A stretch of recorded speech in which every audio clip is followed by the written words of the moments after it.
Question from Member Gillen. Thank you. So all these people you spoke to that supported the camping ground, did any of them see the camping ground being there as a restriction on public access or an abuse of public space? Maggie Barry seems to have a problem with that.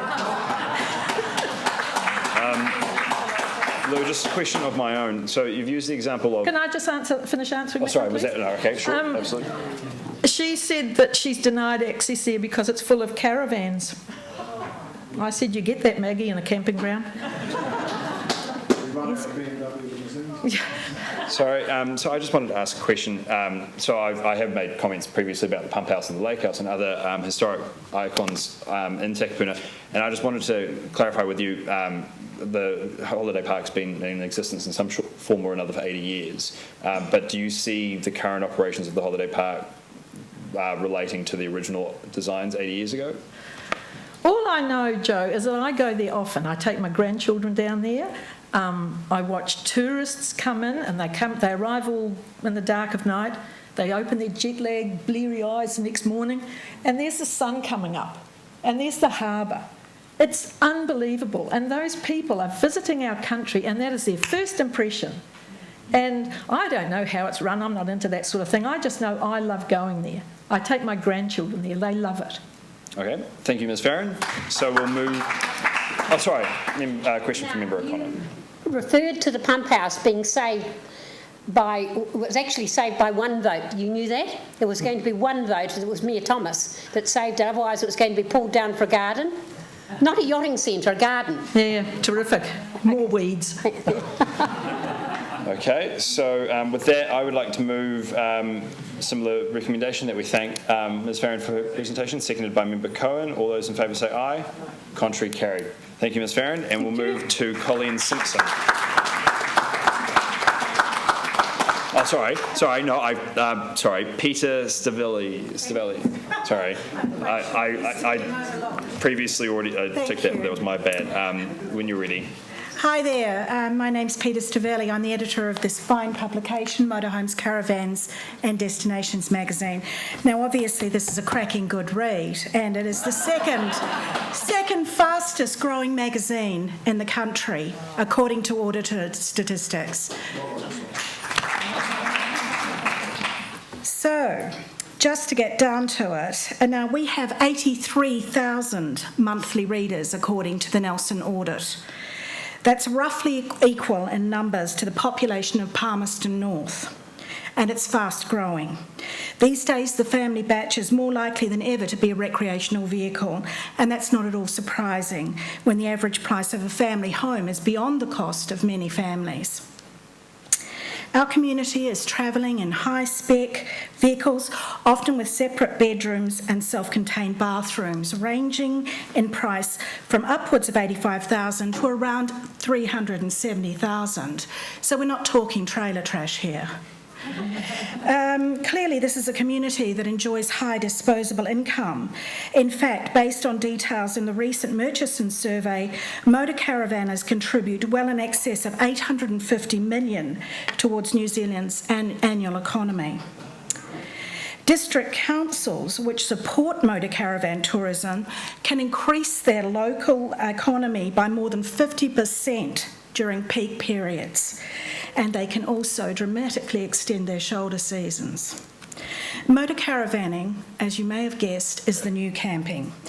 A 2006 government survey conducted by the Department of Conservation established that 91% of New Zealanders consider access to places to go camping to be extremely important. Almost all said access to campgrounds was an essential part of the Kiwi way of life, and an activity that epitomises what it means to be a New Zealander. Camping helps to define who we are, and it reflects the values that we stand for. Yet in the past few years, 3 of Auckland's 4 caravan parks have closed. Only Takapuna Beach Holiday Park remains. Good custodians of great future cities retain a reverence for their past. By establishing who we are and how we wish to be perceived as a nation, we invest in landmarks which are reflective of our culture and our heritage. In the largest city of our young country, we're still struggling to define ourselves. But our history, though new, is still our history, and we must make bold decisions to establish what is culturally important.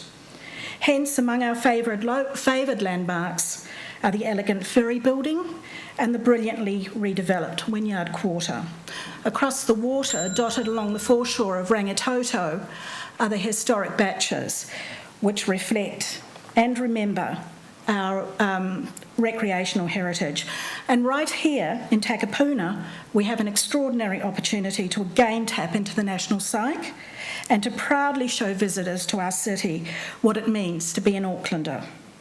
It is my unshakable belief that we can best do this by upgrading the Takapuna Beach Holiday Park with its beautiful sandy shoreline fringed with bahutakawa, to create within its boundaries an homage to those great Kiwi pastimes of camping and caravanning. The alternative is unthinkable. Thank you for your time. Thank you. Peter, sorry. There may still be questions of members. Are there any questions? I have one of my own. Sorry, Member Hale first. Just a quick one. Peter, are you aware that one of the management plan options was to have possibly a community hub as well as some camping for self-contained? No. Caravan? I wasn't aware of that. Thank you. No, that's fine. And just my question after that is, you mentioned the number of caravan parks currently in the Auckland region. Have you included the regional parks or like No, I deliberately excluded those because they come in a different category. What I speak of, and I had it in my notes but I didn't mention it, the ones that I speak of are Remuera, Avondale, Manurewa. They've all closed obviously to make way for housing projects. I keep out of that completely the regional parks, which are outside of the transport hubs. And I mean, here's an extraordinary opportunity at Takapuna, where you're not only close to shops and restaurants, you're on a beachfront, and you have easy access to the city as well with public transport. It's very, very unusual. Okay, thank you. So with that, I would like to move that we... Oh, sorry, Member O'Connor. I haven't read your magazine. I'd like to read it. I've got spare copies, of course. Just questioning, do you find that people want, do they want just a mix? Do they want to be able to come and pitch a tent or hire a caravan as opposed to taking a $300,000 camper van around, which they can't afford? Or do they want to drive up and hire a caravan so they can use their car to go shopping with or visit friends? Just on the cover of this, it's an interesting question. We do camping segments, we do a lot of tramping. A lot of the people that buy the magazine are aspirational. They're not just suddenly stepping into a $370,000 motorhome. That's generally older retirees. And I didn't mention, of course, that our demographic in the last 3 short years has moved down from a bottom of the demographic, which is 65, down to 45 years, and that includes a lot of young families. And about a month ago, this was first brought into the country. It's the classic old teardrop camper. 4 were sold immediately. This is a real entry-level vehicle. It's just one step up from camping, immensely popular. So yes, the people that buy this magazine, they're aspirational, from tent campers right through to the old fold-outs to this sort of mini caravan, right up to your really, really expensive bespoke motorhomes. And they all want a place like Takapuna Beach. The management plan was looking at having, upmarket, I can well remember, upmarket motorhomes only, and coin in the slot, no manager on site. Whether or not a manager is needed or not, but the neighbours don't seem to have had any problems that I can remember sitting through the hearings on it. There was one problem, I think somebody stole some food from the kitchen on Christmas Day, but other than that there haven't been any problems. And do you think having a manager on site makes it safer? Absolutely. I think it's essential, and a well-run caravan or camping ground is really important to our community, really important. And as I say, we're growing at an incredible rate. So a question from Member Cohen. Just that sort of supplementary question, saying the desirability of having a manager, does that imply to make it financially viable you have to have a reasonable size? Yes, but yes you do. I mean, but I think providing a good mix of tent facilities and powered sites and non-powered sites. Most of these motorhomes are self-contained with good bathrooms, and they've got their own facilities. One of the main reasons motorhomes like this go to a campground is to power up and to use the dump station. It's another really important part of the caravan culture, and also to get into a place where they mix and mingle with other people. And that's one of the great things about this lifestyle, is you are mixing with people across all stratas of society. Very good. So with that, I would like to move the motion that we thank, seconded by Member Hale. All those in favour say aye. Contrary, carried.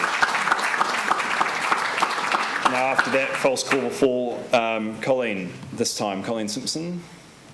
There she is.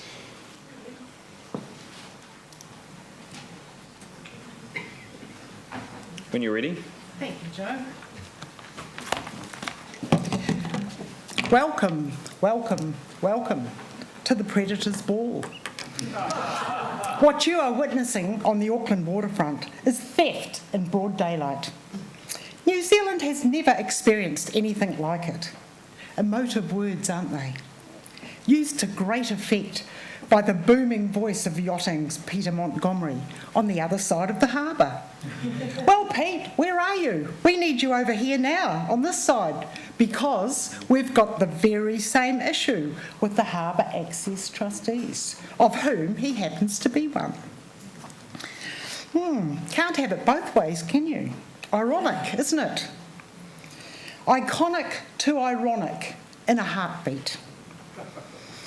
Love to tell you how I got involved in this if there's time after, but the reason I'm standing here tonight, Mr. Bergen, and fellow board members, is to let you know you are our elected representatives. We trusted you with a mandate to look after our land, and you have a duty to protect our waterfront.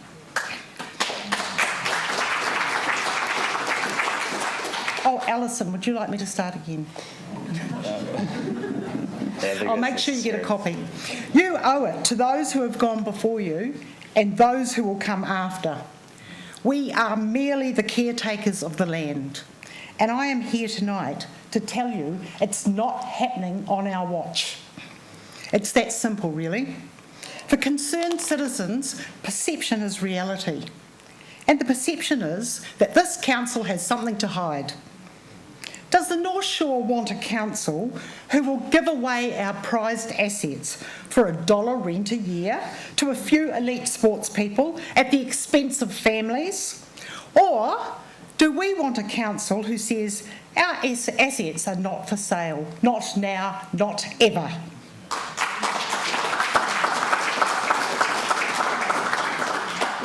We gave you a resounding no at the last election, loud and clear. What part did you not understand? The message is still the same, Peter, for you and your fellow trustees. And you, Mr. Bergen. Our waterfront is not for sale ever and cannot be destroyed. We will show the same passion you did and demand the same outcome you got. If, as you said, self-interest is the answer, then surely the question must be, whose self-interest are we serving here? Never, ever underestimate your audience. Now, here's what the local board members told their audiences on the 15th of October in 2013. I'm sure we can all take heart from it here tonight.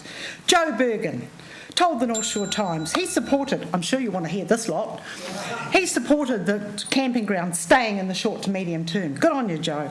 Jan O'Connor, we're your advocates and must listen to your views. Diane Hale, returning camping ground to public for their enjoyment. Mike Cohen, local board has to work towards local people feeling they'll be heard. Grant Gillen, working on retention of the camping ground. Alison Rowe, camping ground should stay if that's what people want after seeing the new proposal for the Takapuna Beach Reserve. And here's the classic. From What's the Best Part About Being from the Shore, Joe? 1st of August 2013. The single best aspect about being from the shore the single best aspect of the North Shore is its community.